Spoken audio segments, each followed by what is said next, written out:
Hey everyone, मैं हूँ शिविका। आज का सवाल बहुत सीधा है, लेकिन इसका जवाब आपकी पूरी जिंदगी बदल सकता है। सवाल है, इंग्लिश बोलना सीखने की शुरुआत कहाँ से करें? अक्सर हम सालों तक ग्रामर की किताबें पढ़ते हैं, टेंस रटते हैं, लेकिन जब किसी के सामने खड़े होते हैं तो मुंह से शब्द नहीं निकलते। क्यों? क्योंकि हम भाषा को सिर्फ सीखते हैं, उसे बोलते नहीं। आज मैं आपको वो सीक्रेट बताऊंगी जिससे आप आज ही इसी वक्त अपना पहला इंग्लिश सेंटेंस बोलेंगे। अगर आप वाकई सीरियस हैं तो ये वीडियो आपके लिए एक वर्कशॉप की तरह है।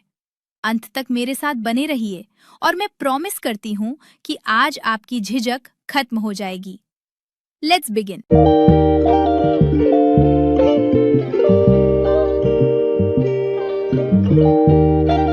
सबसे पहले एक बड़ी गलती को ठीक करते हैं।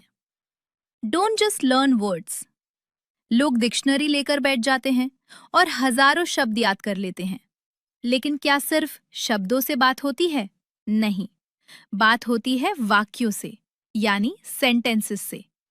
अब आप कहेंगे, शिविका, सेंटेंस बनाना तो बहुत मुश्किल है। उसमें ग्रामर चाहिए, सब्जेक्ट चाहिए, ऑब्जेक्ट चाहिए। जी नहीं। शुरुआत में आपको सिर्फ 2 या 3 शब्दों के छोटे वाक्यों पर ध्यान देना है। छोटे वाक्य ही वो ईंटें हैं जिनसे आपकी इंग्लिश की दीवार खड़ी होगी।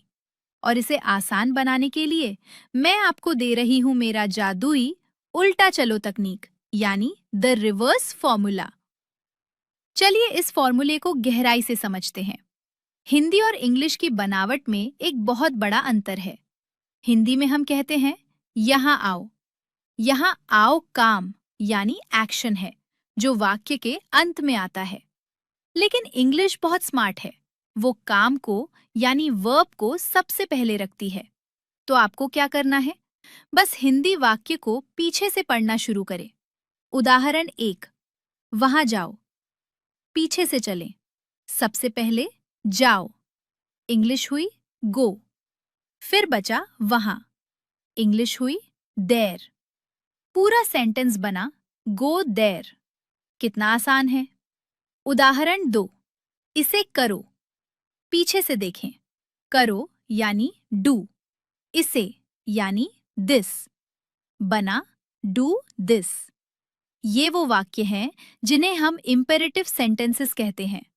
इनमें यू यानी तुम हमेशा मौजूद होता है, लेकिन हम उसे बोलते नहीं। जैसे तुम यहाँ आओ बोलने की जगह हम सिर्फ कहते हैं यहाँ आओ।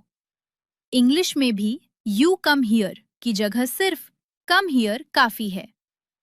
अब थोड़े बड़े वाक्यों पर चलते हैं, ताकि आप समझ सके कि ये फॉर्मूला हर जगह काम करता है। मेरे साथ आओ, पीछे से चलें। पहला शब्द आओ यानी कम। दूसरा शब्द साथ यानी विथ। तीसरा शब्द मेरे यानी मी। पूरा बना कम विथ मी। अपने आप से पूछो, पीछे से चलें। पूछो यानी आस्क। अपने आप से यानी योर सेल्फ।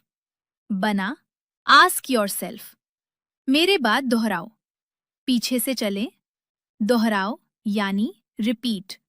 बाद यानी आफ्टर। मेरे यानी मी। बना रिपीट आफ्टर मी।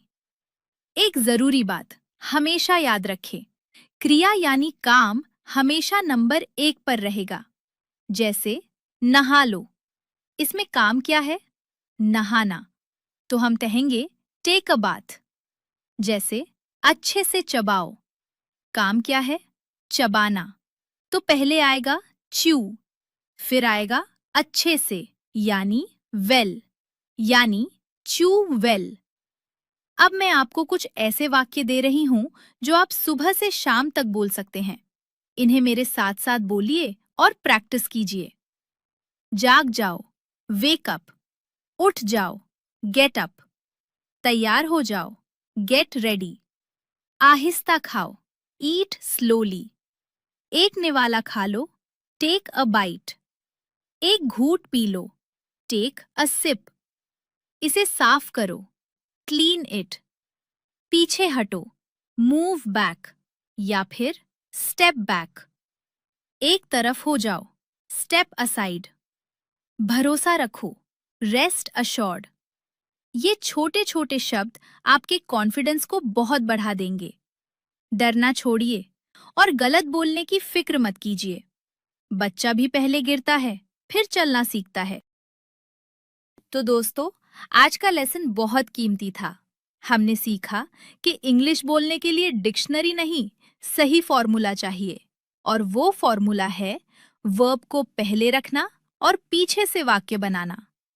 आज से आपका होमवर्क ये है, दिन भर में जो भी छोटे काम आप करते हैं या दूसरों को बोलते हैं, उन्हें इसी रिवर्स फॉर्मूले से इंग्लिश में बोलने की कोशिश करें।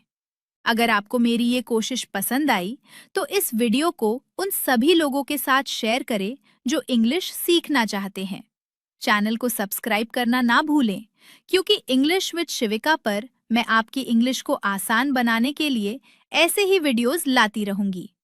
कमेंट में मुझे बताइए, इसे लिखो कि इंग्लिश क्या होगी। मैं आपके कमेंट्स का इंतजार करूंगी। मुस्कुराते रहिए और सीखते रहिए। Keep practicing. Thank you.